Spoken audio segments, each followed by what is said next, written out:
ఒక్కొక్కరికి ఒక్కొక్క రకమైన సంతానం లేదని మూగ వేదన అంటే అసలు బయట కూడా రావట్లేదు, శబ్దం కూడా బయటకు రావట్లేదు, మూలుగుతూ ఉంది అంతే. అపార్థం చేసుకునే మనుషులు పబ్లిక్లో ఏడిస్తే ఏడ్చారనుకుంటే అసలు వాళ్ళు ఏ కాన్సెప్ట్ ఏడ్చారో అర్థం కాదు, వాళ్ళే ఊహించేసుకుంటారు. ఏం కష్టం వచ్చిందో, ఏం పాపం చేసిందో.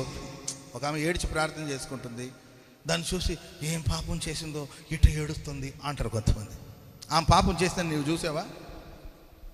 ఎవరికి వాళ్ళు ఊహించేసుకొని మన దుఃఖాన్ని కూడా అపార్థం చేసుకుంటుంటారు. ఎందుకు వచ్చిన గొడవని? మూగ వేదన అండి. ఎవరికి అర్థం కాలేదు, అక్కడ ఉన్న వాళ్ళకి ఎవరికి అర్థం కాలేదు. కానీ మనం ఆరాధించే దేవుడు హృదయ రహస్యాన్ని ఎరిగిన దేవుడు. ఆమె ఎందుకు ఏడుస్తుందో ప్రభువుకు తెలుసు. ఆమె చెప్పడం గట్టిగా దైవ సేవకుల ద్వారా దేవుడు మాట్లాడాడు. ఆమె దుఃఖము సంతోషంగా మారిందండి. దుఃఖముఖిగా ఉండుట మానేను. ఆమె చెప్పడం గట్టిగా హల్లెలూయా. ప్రజల విశ్వాసుల దేవుని బిడ్డల కన్నీళ్ళు చాలా విలువైందండి. ప్రతి అనవసరమైన కార్యాల కోసం కన్నీళ్ళు విడవద్దు. అది ఎందుకంటే చాలా విలువైనది. ఒకవేళ నువ్వు కన్నీళ్ళు విడవలసిన పరిస్థితి వస్తే అది ఆత్మల రక్షణ కోసం.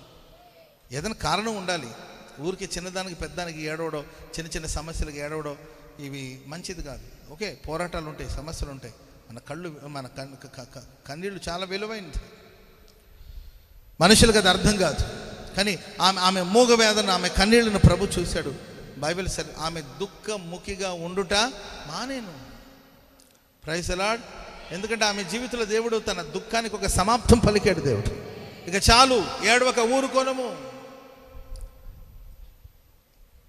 ఎంతసేపు ఏడుస్తావు? ఇక చాలు, ఏడవక ఊరుకోనము.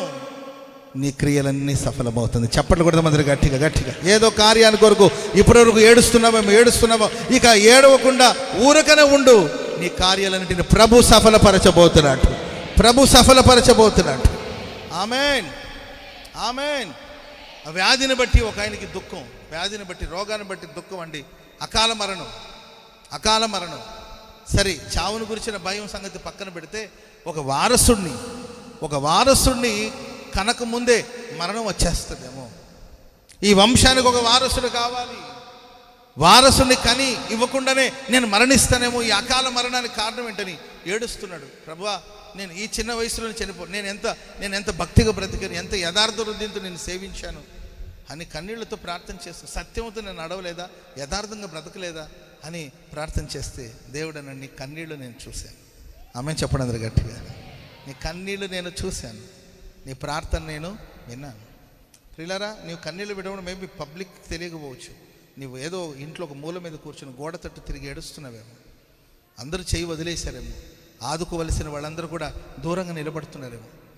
నేను నా వారు అనుకున్న వాళ్ళందరూ కూడా ఏంటండి, నీ బలహీనతను బట్టి, నీకున్న వ్యాధిని బట్టి, నీకున్న సమస్యలను బట్టి చాటున నిన్ను చూసి నవ్వుకుంటున్నారేమో. ఇజికే చనిపోతాడనే బాధ లేకపోగా పక్కన చేరి హేళన చేసిన వాళ్ళు కొందరు. ఏం పాపం చేశాడు, ఈ రోగం వచ్చింది, ఏ పాపం వచ్చాడో, మరణకరమైన వ్యాధి రావడం ఏంటి, అందరికి రాకుండా వాళ్ళకే రావడం ఏంటి, ఏం పాపం చేశారో అని చాటున మాట్లాడుతుంటే ఆ మాటలు గుండె మరింత బరువెక్కేటట్లుగా చేసిందండి. అప్పుడు ప్రభువా, నేను యథార్థంగా నడుచుకోలేదా, సత్యముతో నేను సన్నిధిని ఎలా నడుచుకోలేను, కృపతో నన్ను జ్ఞాపకం చేసుకోవా అని ప్రార్థన చేస్తే దేవుడు నీ కన్నీళ్ళు చూశాను. స్తోత్రం చెప్పండి అందరూ గట్టిగా. నీ ప్రార్థన నేను విన్నాను. ఇక నీ ఆరోగ్యం కోసం నీవు ఏడవలసిన సమయం సమాప్తమైంది. Praise the lord. ఏడవక ఇక ఊరుకో, చాలు. ఇక ఏడవబాక, ఊరుకో. నీ క్రియలు సఫలమవుతుంది. ఆయుష్ కావాలి కదా, నన్ను వరం అడుగుతున్నావు కదా, 15 సంవత్సరాలు నీకు ఆయుష్ను పొడిగించబోతున్నాను. చెప్పలు కొడతాం అందరూ గట్టిగా. ఆ 15 సంవత్సరాల ఆ వ్యవధిలో, ఆ 15 సంవత్సరాల సమయంలోనే హిజ్కియాకి దేవుడు ఒక వారసుడు పుట్టాడు. స్తోత్రం చెప్పండి అందరూ గట్టిగా హల్లెలూయా. ప్రియులారా, నీ కన్నిటికి ఏ కారణాలైనా కావచ్చు. అది ఆర్థిక సమస్యలు కానీ, అది అనారోగ్య సమస్యలు కానీ, అది కుటుంబ సమస్యలు కానీ, ఏ సమస్యలను కానీ నా దేవుడు నీ కన్నిటికి ఒక ముగింపు పలకబోతున్నాడు. నీ దుఃఖ దినాలన్నీ సమాప్తమైంది. Praise the lord.